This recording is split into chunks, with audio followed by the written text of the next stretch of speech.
गांव में दिनेश और गायत्री नामक पति पत्नी रहते थे। उनके मालिनी और चंदू नामक 2 बच्चे भी थे। दिनेश एक छोटा नौकरी करता था और उसी से आए हुए पैसों से अपना घर चलाता था। ऐसे उनका परिवार खुश रहता था। एक दिन दिनेश हमेशा की तरह कार्यालय में अपना काम कर रहा था जब उसे अपने सहयोगी के वजह से नौकरी से निकाला गया था। उसे नौकरी से निकाल देने पर वो रोज आने के समय से पहले ही घर पहुंच जाता है, किसी से बात नहीं करता है और उसके कमरे में बैठ जाता है। उसे ऐसे देख उसकी पत्नी उसके पास जाके पूछती है, क्या हुआ जी, आप ऐसे क्यों हैं? कुछ नहीं, तो ऐसे दुखी क्यों बैठे हैं? दिनेश बिना कुछ बोले शांत रह जाता है। अगर मैं बार बार पूछूंगी तो शायद उन्हें और दुख पहुंचेगा, धीरे से बाद में पूछूंगी। ऐसे सोचकर वहां से चली जाती है। ऐसे कुछ दिन वो नौकरी पे नहीं जाता है और दुखी होकर अपने कमरे में ही बैठे रहता है। कम से कम अब तो बोलिए कि आप नौकरी को ना जाके ऐसे घर पे ही क्यों बैठे हैं? हाँ, इतने दिन नौकरी के वजह से ही अपने परिवार की देखभाल कर पाया हूँ, मगर अब वो नौकरी ही नहीं है। मुझे समझ में नहीं आ रहा कि मैं क्या करूँ। ऐसे बहुत दिन तक अपने पति को किसी से बात किए बिना दुखी रहते देख नहीं पाती है। किसी के नीचे काम करने की वजह से ही इन्हें निकाल पाए हैं ना। खुद से व्यापार करने का कोई तरकीब निकालना होगा, ऐसे सोचती रहती है। हाँ, ये तो एक अच्छा तरकीब है, ऐसे ही करना भला है। ऐसे एक योजना सोच के अपने पति को बताने जाती है। सुनिए, अब आपको ऐसे दुखी रहने की कोई जरूरत नहीं है। सब कहते हैं ना कि मैं रसगुल्ला बहुत अच्छा बनाती हूँ, तो इसीलिए मैं आज से रसगुल्ला बना के आपको दूंगी और आप जाके उसे बेचिए। आपको अब से नौकरी के बारे में सोचने की कोई जरूरत नहीं है। अरे वाह, ये तो बहुत ही अच्छा योजना है।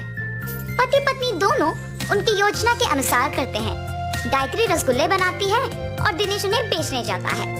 व्यापार अच्छा चलने पर और बहुत पैसे आने पर दिनेश बैठ के सारे पैसों का गिनती करते रहता है।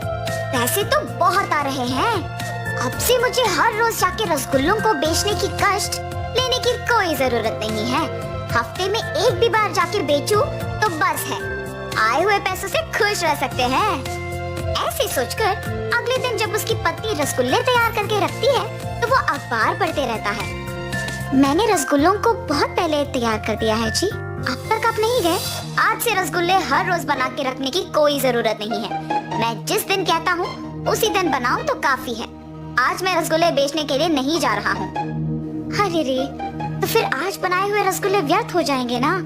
आज के लिए इनको बेच दीजिए ना। मुझे पूछे बगैर तुमने रसगुल्ले क्यों बनाए, इसीलिए इन्हें बेकारी होने दो। ऐसे गुस्से में उसकी पत्नी से कहता है और उन रसगुल्लों को बेचने बाहर जाता है।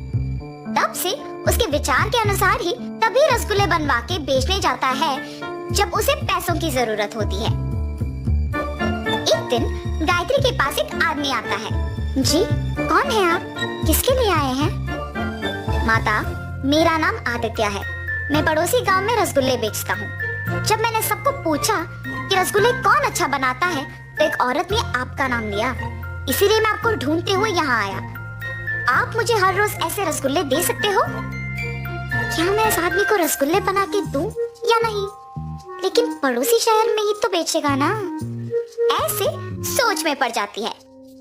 क्या हुआ माता, आप मेरे पूछे हुए सवाल का जवाब दिए बिना सोच में पड़ गए? क्या मुझे रसगुल्ले बना के देने में आपको कोई दिक्कत है? अगर है तो बोल दीजिए, हम उसका हल ढूंढेंगे। लग रहा है कि ये आदमी अच्छा ही है।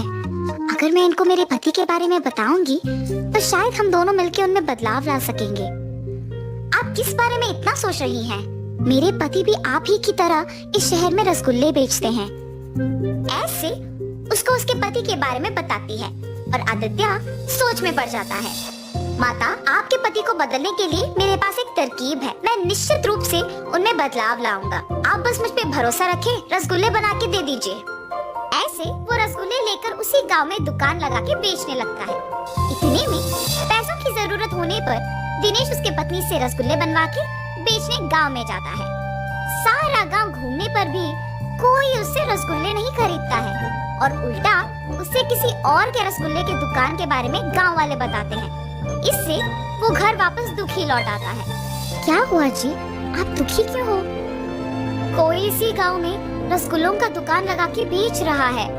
गांव वाले उसी से खरीद रहे हैं क्योंकि वो बहुत स्वादिष्ट है। ये सब मेरे ही वजह से हुआ है। अगर मैं हर रोज रसगुल्ले बेचने जाता तो ये दिक्कत नहीं आती। पैसों की कमी ना होने पर मैंने हर रोज जाना बंद कर दिया और कभी कभी ही बेचने जाता हूँ। इसी समय में किसी और ने मौका देखा और हर रोज रसगुल्ले बेचने लग गया।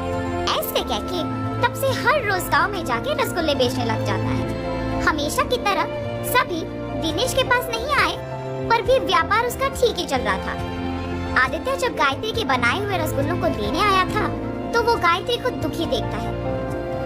अरे क्या हुआ माता, ऐसे दुखी क्यों हैं आप? कुछ नहीं जी, मेरे पति के बारे में मैंने तो बताया ना आपको। वो आजकल सुधर गए हैं और हर रोज रसगुल्ले बेचने गांव जा रहे हैं। मगर किसी और ने हमारे ही गांव में रसगुल्लों का दुकान लगाया और इसकी वजह से उनका व्यापार पहले जैसे अच्छा नहीं चल रहा और वो दुखी हैं। माता, आपको याद है मैंने कहा था कि आपके पति में मैं बदलाव लाऊंगा? उस नए दुकान को मैं नहीं लगाया, ये सब मैंने आपके पति को बदलने के लिए ही किया। अब जब वो सुधर गए, मैं वापस अपने गांव जाके हमेशा की तरह अपना दुकान चलाऊंगा। आप अब इसके बारे में मत सोचिए। ये कह के उससे रसगुल्ले लेके उस गांव में से दुकान निकाल के अपने गांव में लगाता है। तब से दिनेश के रसगुल्लों का दुकान हमेशा की तरह भीड़ से भरी रहती थी क्योंकि सारे गांव वाले उसी के पास आने लगे। वो तो मेरी किस्मत है कि उस आदमी ने उसका दुकान निकाल दिया, वरना बहुत मुश्किल हो जाता था। अब से मैं किसी और को ऐसे मौका नहीं दूंगा और हर रोज रसगुल्ले बेचने आऊंगा। उस दिन से दिनेश ध्यान से रसगुल्ले बेच के अपने परिवार के साथ खुश रहता था। और इस कहानी का नैतिक क्या है? आलस सबका दुश्मन है। अगर हम हमारा काम गर्व की वजह से ढंग से नहीं करेंगे तो कोई और हमारा मौका छीन लेगा।